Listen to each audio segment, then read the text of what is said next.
Bom, o novo vídeo já começou e só para lembrar, neste a gente vai ver um pouco sobre subanéis e isomorfismos de anéis.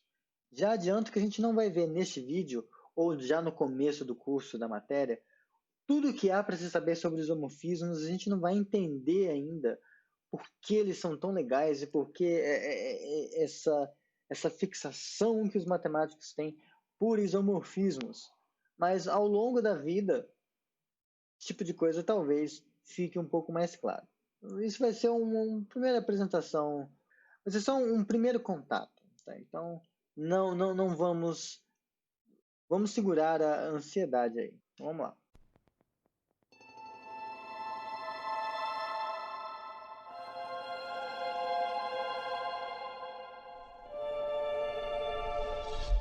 Então, a ideia do nome ela é bastante razoável. Você tem um anel B, tá? E um subconjunto do B. Ele vai ser chamado de subanel se quando você pegar a restrição das operações do anel maior nesse subconjunto, esse subconjunto se tornar também um anel, de maneira que quando você olhar a inclusão, a função que pega um azinho do A maiúsculo e manda no próprio azinho que mora em B, já que A está dentro de B, já que é um subconjunto, então a gente tem essa função inclusão. Então, se quando você pegar as operações do B, restringir elas ao A, isso transformar o anel de modo que essa função seja um morfismo de anéis. Tá?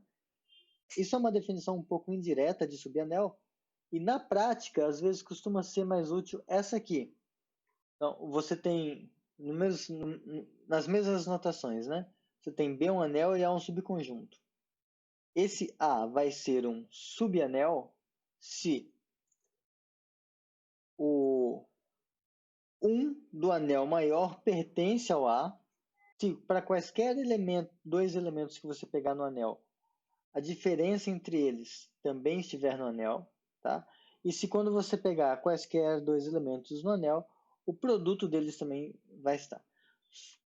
Só um adendo, aqui, num primeiro contato, a gente poderia pensar o seguinte, né? Por que não a gente simplesmente pedir que o A mais a linha pertence a A, né? Em vez do A menos a linha. Pelo seguinte, a gente quer que o A seja um anel. Então, todo elemento do anel precisa ter um inverso aditivo. Então, se você pede simplesmente que ele seja fechado para isso aqui, essa notação, esse critério, essa condição, ela não leva em conta o inverso. Então, quando você coloca o inverso aqui, o inverso aditivo, você está, sem perceber, garantindo que os inversos também vão estar no anel. Tá? Como que você faz isso? Ó, nota que se você pega A igual a linha, então A menos a linha tem que estar no anel. Portanto, o zero também está lá. Agora, se você pega o A como sendo zero e esse a linha como sendo um A qualquer, então 0 menos a linha tem que estar lá. Portanto, o menos A vai estar. Então, beleza, você mostrou que tem inverso aditivo. Então, é por isso, tá? Os detalhes estão nas notas de aula desse negócio. E mais detalhes, se vocês quiserem, a gente pode discutir na aula síncrona da quinta-feira que vem, do dia 17 de setembro. Bom, então exemplos, né? Z é subanel de Q, Q é subanel de R, R é subanel de C. Esses exemplos canônicos não devem dar trabalho para vocês. Um exemplo um pouco mais geral de subanel, que costuma ser bastante útil em exercícios do tipo esse aqui, ó, mostrar que Z raiz de 2 é subanel de R, onde esse cara é composto pelos sujeitos da forma A mais B raiz de 2 com A e B pertencentes a Z. Tá? Você pode fazer isso no braço, mostrar que o conjunto dessas coisas satisfaz as condições impostas na lousa anterior, ou você pode mostrar que esse cara é a imagem de um morfismo de anéis, chegando em R, tá? Às vezes é mais fácil. Então, como que a gente verifica que a imagem de um morfismo é invariavelmente um subanel? Tá? A gente tem que verificar essas três coisas. Primeiro, é verdade que o 1 do B pertence à imagem da função? Bom, sim, pois quando a gente faz o f do 1 de A, isso é por definição, tem que ser o 1 de B. Então, esse cara aqui é verdade, esse cara aqui acontece. Agora, se pega y e y' pertencentes à imagem, então é verdade que y menos y' pertence à imagem? Bom, vejamos. Y tem que ser igual a f de algum x. Y' tem que ser igual a f de um certo x'. Quando a gente faz y menos y', isso é a mesma coisa que você fazer f de x menos f de x'. Agora, isso, por sua vez, é a mesma coisa que f de x mais f mais a f de menos x'. Por quê? Por conta de exercícios que já estão na lista. O sinal do menos, em certo sentido, ele entra. Tá? Isso tem a ver justamente com o fato de que morfismos são compatíveis com as operações. Tá? Então, esse sinal entra. Aí agora, o morfismo é compatível. Então, isso aqui fica f de x mais menos x', que é isso aqui. E, portanto, a gente mostrou que o y menos y' é a imagem de alguém.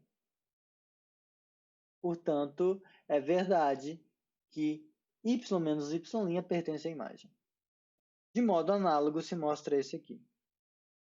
Então, ao longo da vida, a gente vai ver toneladas de exercícios do tipo: mostre que fulano de tal é subanel, mostre que fulano de tal não é subanel. E aí, isso consiste em ou você verificar que essas coisas todas acontecem, ou você encontrar alguma falha de uma dessas condições aqui, tá? Nesse sentido, a receita de bolo. Então, a gente pode pegar e fazer alguns na aula síncrona, também no dia 17. Tem alguns na lista interessantes, a gente pode brincar com eles. Tá? Vocês podem fazer também e se tiverem dúvidas, mandar para mim. Aqui a gente é sempre aberto para negócio. Chegamos então em isomorfismos de anéis. Tá? E esse termo isomorfismo vocês vão ouvir várias vezes na vida de vocês ao longo da matemática. Vocês vão ouvir isso em álgebra linear, teoria de grupos, em teoria de anéis, em qualquer contexto onde exista alguma noção razoável de categorias escondida. Então, o que é um isomorfismo de anéis explicitamente? Explicitamente, a gente diz que F é isomorfismo, então A e B são anéis, então F é iso, ou isomorfismo, para os íntimos é iso, se existe, então, se existe uma G nessa direção, tá? Então aqui está F de A para B. F de A para B, um morfismo de anéis. Ele é iso se existe um G morfismo de anéis na outra direção, tal que quando você faz as duas composições possíveis, quando você faz F bola G e G bola F, essas duas composições dão as identidades respectivas. Então, você sair de A e ir para B pela F, então você fez isso. Aí depois do B, você volta para o A pela G, isso aqui tem que ter dado a identidade. Então, você pegou um Azinho, mandou ele para o F de Azinho, e aí aqui mandou para G do F de Azinho, e aí isso aqui tem que ser o próprio Azinho. E aí, da mesma forma aqui, se você pega um Bzinho, manda para o A pela G, foi no G de B, e depois você pega e manda para o B pela F, fica F do G de B, isso tem que ser o próprio Bzinho. O isomorfismo de anéis é isso. É um morfismo que tem uma inversa. tá? Uma inversa que é morfismo de anéis. Tá? Se você preferir, você pode pegar uma versão já cozinhada, que é essa aqui, essa proposição aqui, que diz que um morfismo de anéis é um isomorfismo se e somente se ele é uma bijeção. Pegou um morfismo de anéis, verificou que ele é injetor, verificou que ele é sobrejetor, pronto, automaticamente ele é um isomorfismo. Por quê? Porque a inversa dele vai ser justamente o morfismo de anéis que faz isso. Não é sempre que isso acontece fora da álgebra. Quando você estiver estudando funções contínuas em análise ou em espaços métricos ou em topologia, você vai ter funções contínuas que são bijetoras e cujas inversas não são contínuas, tá? Isso aqui é uma característica muito importante de categorias algébricas, de estruturas que são, em certo sentido, definidas por equações, que é o caso dos grupos, anéis, espaços vetoriais, tá? Então, nesses ambientes, se você tem um morfismo de anéis, se você tem um morfismo que é bijetor, então ele vai ser obrigatoriamente um isomorfismo, no sentido de que a inversa dele vai ser um morfismo, então você vai conseguir ir e voltar, tá? Uma das graças dos isomorfismos, em certo sentido, é que eles permitem para a gente olhar um objeto que tem uma certa caracterização, que está lá descrito de uma certa forma, e a gente pode olhar ele de outra forma, às vezes. Isso pode ser útil ou não. Mas não se limita a isso. Tá? Não tem como eu tentar falar num vídeo que vai ter menos de 20 minutos quais são todas as utilidades dos isomorfismos. Não dá. Simplesmente não dá. Ao longo do curso, a gente vai, eu espero, pegar um pouco desse feeling e entender por que eles são tão apaixonantes. Mas, só para dar um exemplo, então, se a gente pega um anel e faz o A cartesiano A, pega o produto cartesiano dele, e faz as operações coordenada a coordenada. Tá? Nas notas de aula está explicadinho como são essas operações. Mas é fazer coordenada a coordenada, tanto a soma quanto o produto. Então, isso aqui vai ser um anel. Então, nota que um elemento desse cara é um elemento qualquer, é um par ordenado assim, A0 a 1. Por outro lado, quando a gente olha as funções que saem desse conjunto S aqui, que só tem esse elemento, isso aqui é um elemento qualquer, não é um zero do anel, é um zero, tá? Se quiser pensar nisso aqui como sendo estrelinha e coração, pode. Mas aí você pensa nas funções que saem desse conjunto e chegam no anel. O que é uma função aqui? Uma função aqui é um negócio que pega esse zero e manda em alguém do anel, digamos um alfa 0, e pega o outro elemento do conjunto e manda em outro sujeito, alfa 1. Então, é uma lista, uma função aqui é uma lista. É uma lista que tem duas entradas, uma para o 0 e outra para o 1. Não é parecido? Ó? Duas entradas, duas entradas. Se você tiver uma funçãozinha aqui, você pode pegar essa função e fingir que ela é um par ordenado. Você manda essa função no f de 0 e f de 1. Por sua vez, se você tem um par ordenado, você pode mandar ele na função que sai de S e chega em A, que manda o 0 no A0 e que manda o 1 no A1.